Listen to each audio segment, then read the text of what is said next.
Today is one of the faces that appears there, Peter Schiff, talking about the economy.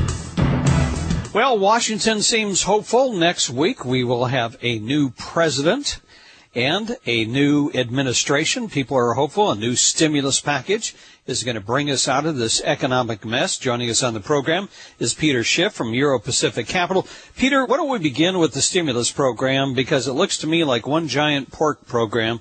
A lot of people are saying this is the big hope. This is going to pull us out. A lot of references are being made to the New Deal. This is the next deal, or maybe what we'll end up calling this the raw deal. They're calling it an economic stimulus, but it's not. The economy can't be stimulated. It's not like a car and you just step on the gas and it goes faster. You know, the economy needs to contract. I mean, the economy was too bloated. I mean, our GDP was better than 70% consumption. That was ridiculous. And Americans were just spending too much money. They did so because they believed in the fantasy of ever appreciating real estate prices. And we need to retrench. We need less spending. We need less consumption. We need to replenish our savings. And especially since we need to rebuild our capital. We need more factories. And entrepreneurs, if they're going to get credit, Americans are going to have savings to provide that credit. So we need a lot less government. We need this contraction. And all the government's going to do with their stimulus package is stimulate more of the problem. It's going to lead to an increase in spending and an increase in debt. And the economy is already suffering because of an excess of both. Well, let's talk about the implications of that, because we were already heading for a $1.2 trillion deficit before the stimulus. Who knows? We may have a $2 trillion budget deficit. How are we going to pay for this? Look, we can't pay for it. You know, what really stimulates an economy is less government, because government is a burden on the economy, that we have to be productive enough to support the government. And the less the government interferes, the smaller the burden it places on the economy, the better off we all are. You know, part of the money that they're going to be spending is to go to the states. And Barack Obama said, we're going to give money to the states so that the states don't have to reduce their spending.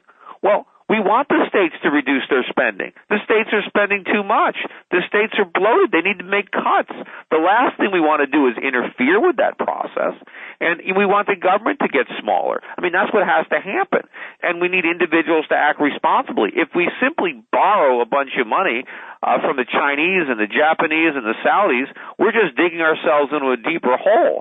And if they don't lend it to us, and even if they do, eventually we're going to end up printing all the money, and all we're doing is debasing the value of our money, and we're going to add massive inflation or hyperinflation to an already weak economy. And if we think the economy is in bad shape now, imagine how much worse it's going to be when interest rates and consumer prices are spiraling into the stratosphere. Well, the other bad thing about consumption, too, is there was a paper done by the Levy Institute on this. And they were saying that, look, if all we do is stimulate the economy, and because so much of the things that you see at Walmart in the stores aren't made here, all we're doing is, if we stimulate it and it all goes to foreign producers, this is unsustainable and we're actually worse off. Right, but don't even talk about it stimulating the economy. The economy does not benefit when we spend money. Right? The economy benefits when we save money, when we add to our productive capacity, when we make capital investments. So it's not the economy that's being stimulated. It's simply consumption that's being stimulated. And if you're stimulating too much consumption, you're undermining your economy, because an economy grows based on underconsumption. And the problem is we consume too much. We indulge it ourselves. We need to spend less money. Let's take a look at the automobile industry, for example. Bush and now Obama are talking about the fact that we need more credit so Americans can go to the showrooms and buy more cars. Well, how can anybody look at the American economy and say that our problem is that we don't have enough cars? I mean, that's preposterous. I mean, we have bought so many cars in the last several years. We are loaded up with cars. The last thing we need is new cars. Why should Americans buy new cars when the cars that they already own are perfectly functionable? And in fact, why should we go into debt? If you're an American citizen, you've already got a lot of credit card debt, you got a big mortgage, and you got a car that functions.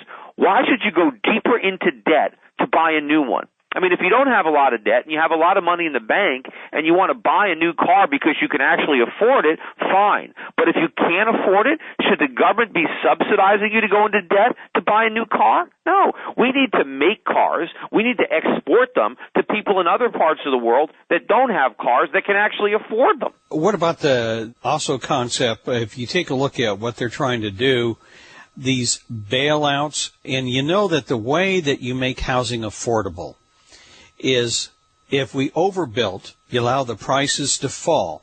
But we've got a program now with TARP where they're going to take $100 billion and prevent these houses from going under, their prices falling. So they've identified it. You know what? The problem we have is falling housing prices, so let's stop that. We'll bail them out. This isn't how you correct things. Yeah, well, remember, falling home prices isn't the problem. Rising home prices was the problem. Falling home prices is the solution. But the government doesn't want that. I mean, here you have a government whose chief motivation is to maintain housing unaffordability. They want to maintain home prices at an artificial level. Look, if we've got a weak economy and people are losing income and losing jobs, isn't making shelter more affordable? Isn't that a good thing? Isn't it a good thing if we could buy a house for less money? I mean, why should the government try to artificially maintain housing prices, especially in California? Even now, with home prices down, how many times median household income are home prices in California right now? You know, it's absurd.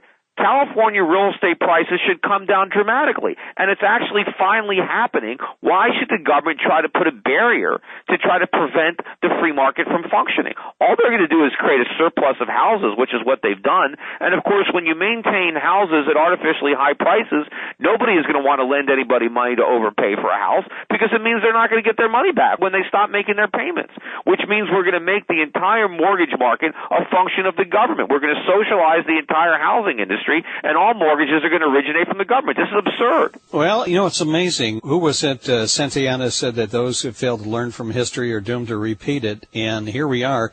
This almost reads, Peter, like Rothbard's Great Depression. I mean, we're following the same tactics.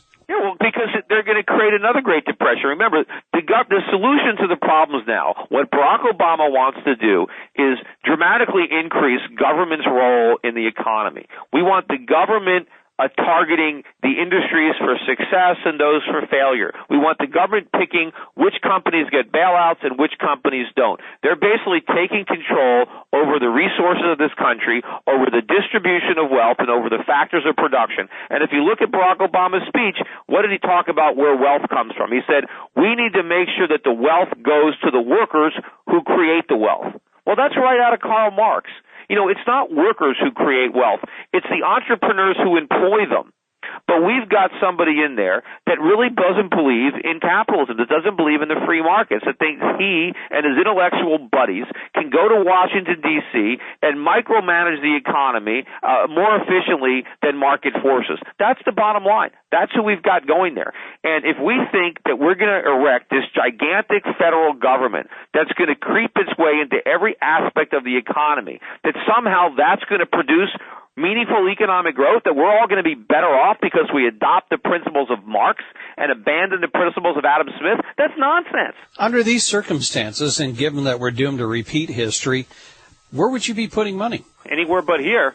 You know, I mean, they are going to completely destroy not only the value of the dollar, but the capacity of our economy to generate legitimate economic growth. I mean, we're going to be an economic wasteland for years to come, maybe decades to come.